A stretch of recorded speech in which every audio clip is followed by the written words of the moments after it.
అధికారాన్ని అడ్డం పెట్టుకుంటే తప్పులు ఒప్పులైపోతాయా, అబద్ధాలన్నీ నిజమైపోతాయా? ఇది ఓ సామాన్యుడి ఆగ్రహం కాదు, ఓ సెలబ్రిటీ ట్విట్టర్ వేదికగా వెలిబుచ్చినటువంటి ఆవేదన. ఆమె డింపుల్ హైతి. ఈ రోజంతా కూడా ఇదే hot topic. Hyderabad traffic DCP Rahul Hegde అలాగే టాలీవుడ్ సెలబ్రిటీ డింపుల్ హైతి మధ్య ఉన్నటువంటి ఆ పార్కింగ్ వార్ ఎటు వెళుతుంది అనేటువంటి దానిపై చర్చించే ముందు అసలు ఈ ఇష్యూ వాళ్ళిద్దరి మధ్య నెలకొనటానికి గల కారణాలు ఏంటి, ఇది ఎటు దారి తీస్తుంది అనేటువంటి దానిపై చర్చిద్దాం. మనతో ఉన్నారు ఫిల్మ్ క్రిటిక్ దాసరి విజ్ఞాన్. విజ్ఞాన్, నమస్తే. నమస్తే. Welcome to white dream. Hi. Morning నుంచి అంతా కూడా మాట్లాడుకుంటూనే ఉన్నాం. This is the most viral and hot topic issue. ఏంటి, మీరు ఎవరి వైపు? హైతి వైపా, లేదంటే కనుక నిజం? అది ఆ నిజం ఎవరి వైపు ఉంది? హైతి. ఎట్లా, హౌ కెన్ యూ సే, చెప్పండి. మొత్తం అది నెంబర్ 79 సమ్ అరౌండ్ మన హుడా ఎన్క్లేవ్, జర్నలిస్ట్ కాలనీలో హుడా అది ఉంది కదా, అక్కడ వీళ్ళది ఎస్ఆర్టీ ఎన్క్లేవ్ అపార్ట్మెంట్. అవి అంతే, అంటే 1111 ఉండే అపార్ట్మెంటే, పెద్దవే. దాంట్లో ఆయన ఉంటున్నాడు, ఈవిడ ఉంటుంది. ఓకే, అంతవరకు fine. They are staying together in, అంటే లైక్ నైబర్హుడ్ అపార్ట్మెంట్లు, ఒకే అపార్ట్మెంట్లో 2 ఫ్లాట్లు. పార్కింగ్ విషయం ఏంటంటే, ఈయన పార్కింగ్ ఎక్కడైతే ఉందో ఆ పక్కనే ఈ అమ్మాయి parking. Traffic DCP IPS Rahul Hegde parking పక్కనే ఈ అమ్మాయి పార్కింగ్, డింపుల్ హైతి పార్కింగ్. అందరివి పెద్ద కార్లే ఇవాళ రేపు ఆల్మోస్ట్. ఈయనది పెద్దదే, అది ప్రభుత్వ వాహనం అని ఆయన చెప్తున్నాడు. అండ్ దానికి ఒక డ్రైవర్ని కూడా ప్రభుత్వమే ఏర్పాటు చేసింది. ప్రభుత్వం ఏర్పాటు చేసిన డ్రైవర్ కూడా పోలీస్ కానిస్టేబుల్. వాళ్ళ వ్యవహారం అంతా. ఈయన రోజు కార్ పార్కింగ్ చేసిన తర్వాత ఆ కానిస్టేబుల్ డ్యూటీ ఏంటంటే ఆ కార్కో ప్రొటెక్షన్ అనమాట.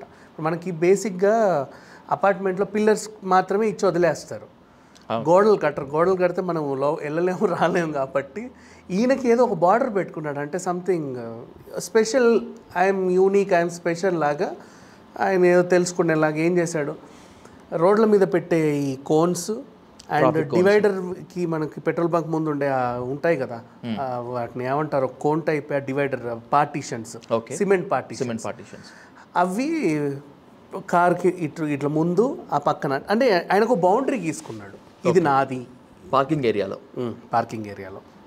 అందరికి ఇచ్చేది ఎంత మహా అయితే 100 SFT అటు ఇటుగా ఇస్తాం, అంతే కదా.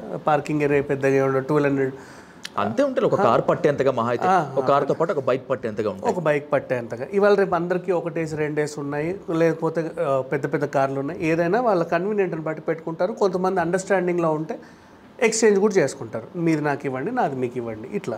అదొక టైప్.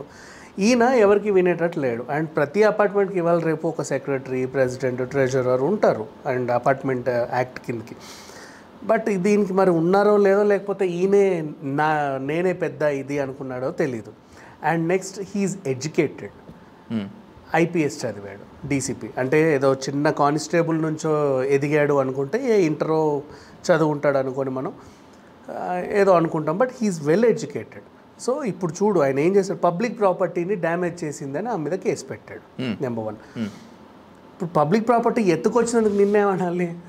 అది ఇంట్లో పెట్టుకోవడానికి ఇచ్చారా, రోడ్ల మీద పెట్టడానికి తయారు చేశారా? Traffic cones, not only cones, even ఆ సిమెంట్ పార్టీషన్స్ కూడా. నిన్నేమనాలి? అండ్ నెక్స్ట్, ఆమె తన్నింది కూడా కోన్ని. నీ కార్ని తన్నలా, నిన్ను తన్నలా, నీ కానిస్టేబుల్ని తన్నలా. సీసీ ఫుటేజ్ క్లియర్ గా కనిపిస్తుంది కదా.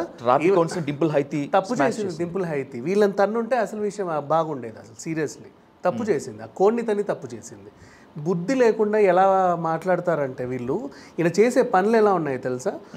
ఇప్పటి నుంచి కాదు, ఎప్పటి నుంచో జరుగుతుంది ఇది. ఆమె బాబు ఆ కోన్ అటు పెట్టు, నేను రాలేను. ఎందుకు రాలేను అంటే, కారు ఎవరికైనా ముద్దే, అవునా? చిన్న లైన్ పడ్డా మనకు ఆ పెయిన్ వాడికే తెలుస్తుంది, పక్కోడికి తెలుస్తుంది. చాలా నొప్పి ఉంటుంది. కొంచెం మీరు కారు మీద లైట్ పగిలినా ఏమైనా కూడా ఆ నొప్పి వేరు.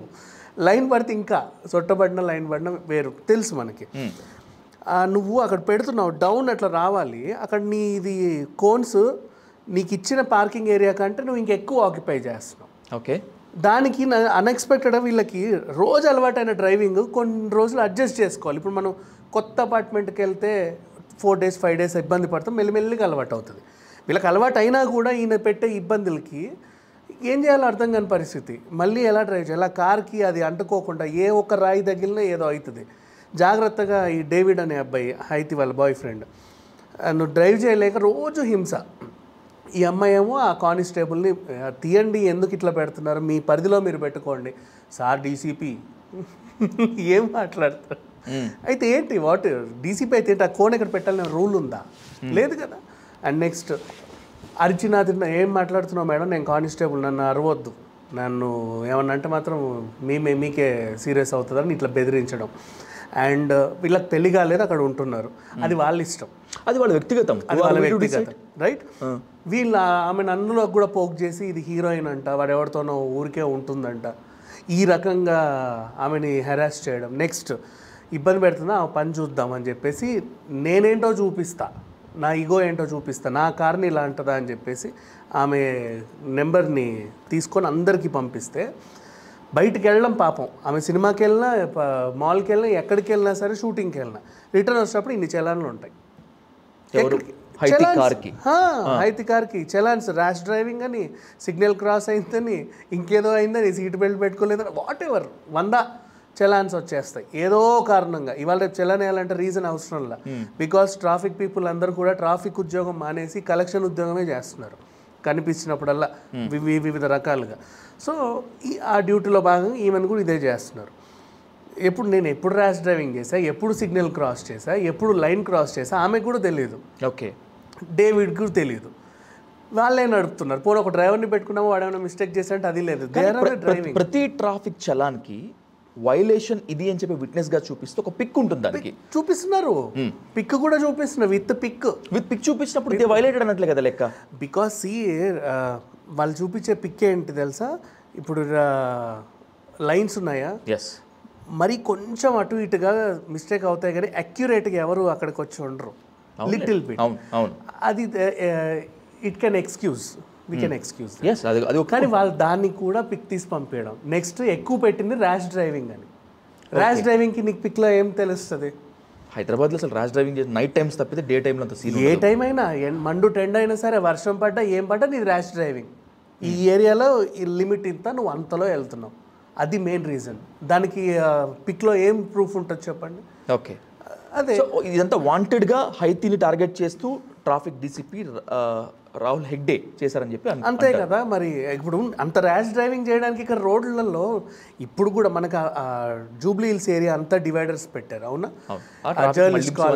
మనం ఫిలిం నగర్ వెళ్ళి యూటర్న్ చేసుకొని అన్ని రావాల్సి వస్తుంది. ఇప్పుడు ఒక యూటర్న్కి మినిమం 1/2 కిలోమీటర్ తీసుకోవాలి. హార్డ్లీ 1 month నుంచో 2 months నుంచో ఈ వ్యవహారం ఉంది మనకి. ఇప్పుడే ర్యాష్ డ్రైవింగ్ ఎలా చేస్తారు? అక్కడే ట్రాఫిక్ అంతా నిండుకుంటుంటే, పైగా సిగ్నల్స్ కూడా ఉన్నాయి. Jubilee Check Post very big signal, and ఆ ఫిలిం నగర్ సిగ్నల్ అంతే. అక్కడ ఆ ఏరియాలో పోనీ, ఆ ఏరియా దాటి ఈమె ఎక్కడికన్నా వెళ్తుందా, పోనీ శంషాబాద్ ఎయిర్పోర్ట్లో వెళ్ళిపోయిందా, ఇంకెక్కడికన్నా వెళ్ళిందా, అది కాదు. ఇన్ సిటీ ఆ పరిధిలో తిరిగినప్పుడే ర్యాష్ డ్రైవింగ్ చేసేస్తున్నారు ఊరికే. దానికి ఏం మాట్లాడతాం చెప్పండి? ఈ కాలనీ లిమిట్స్ క్రాస్ చేసింది, అది క్రాస్ చేసిందని ఇట్లా పగ తీర్చుకోవడం ఫుల్ ప్లెడ్జ్డ్గా. ఓకే, ఇప్పుడు ఆమెని ఏం చేశారు, లాస్ట్కి ఒకరోజు కోపం కట్టలు తెంచుకొని తన్నింది కోన్ని. లే దూరం జరిపేది ఎన్నిసార్లు చెప్పాలి మీకు అని. ఎవరికైనా సహనం ఎన్ని రోజులు ఉంటుంది? ఒక రోజు బయటకు వచ్చింది, ఆమెకు బయటకు వచ్చేసింది.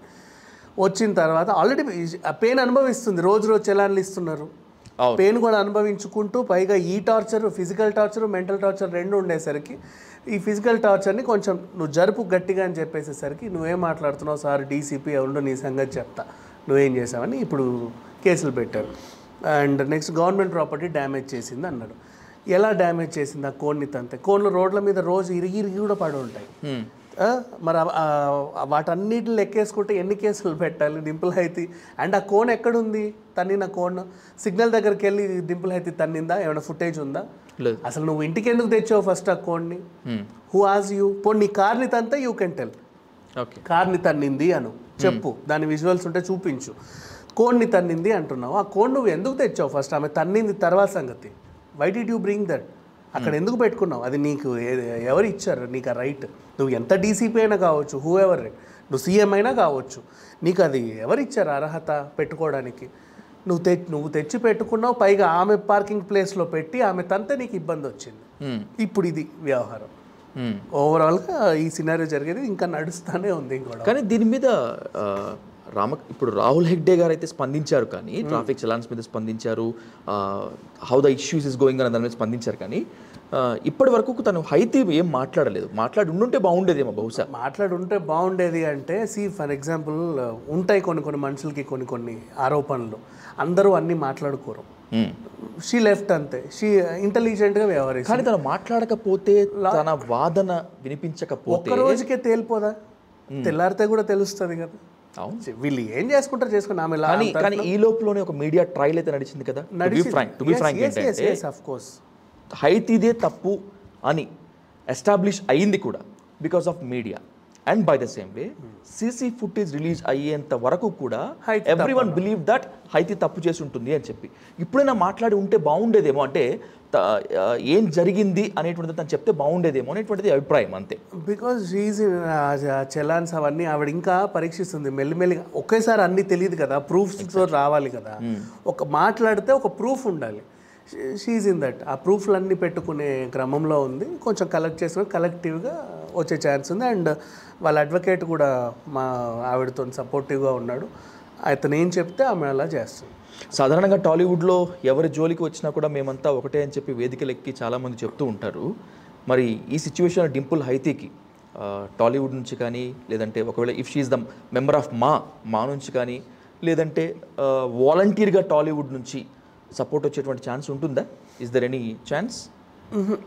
అనిపించలేదు. ఎవరు మాట్లాడరు బేసిక్గా. అంటే మనకెందుకులే పోలీసు వాళ్ళతో వ్యవహారం, మళ్ళీ రేపు నా కార్కి కూడా తీస్తాడేమో ఈయన గురించి మాట్లాడితే, ఎందుకు వచ్చిన గొడవ అని చెప్పేసి వీళ్ళు సేఫ్ గేమ్ ఆడుతూ ఉంటారు మోస్ట్లీ చాలామంది. మా ఎలక్షన్స్లో కొట్టుకున్నప్పుడే ఎవరు మాట్లాడలేదు. అండ్ నిన్న కరాటే కళ్యాణి అక్కడికి వెళ్ళి విగ్రహం దగ్గర గొడవ చేసినా కూడా అఫ్కోర్స్ ఒక షోకాజ్ నోట్లు ఇచ్చి వదిలేశారు. ఆయన ఎవరు మాట్లాడలేదు. వీళ్ళు వినే పరిస్థితిలో లేరు. ఇక హైతీ విషయంలో అయితే ఆమె తప్పు లేదు అంటే మద్దతు లభించే అవకాశం ఉంది. సోషల్ మీడియా వేదికగా ఎవరైనా స్పందించారేమో చూడాలి. అంటే ఇంకా తెగలేదు కదా, ఇది ప్రజెంట్ హాఫ్ సిచ్యువేషన్లో ఉంది. దాన్ని ఇంకా కొంచెం 2 అడుగు ఈమె విత్ ప్రూఫ్స్ అన్ని పెట్టిన తర్వాత హెగ్దేదే తప్పు, ఈ అమ్మాయిది ఏమీ లేదని ఒక్కసారి తెలిస్తే మేబీ వాయిసెస్ వస్తాయేమో చూడండి.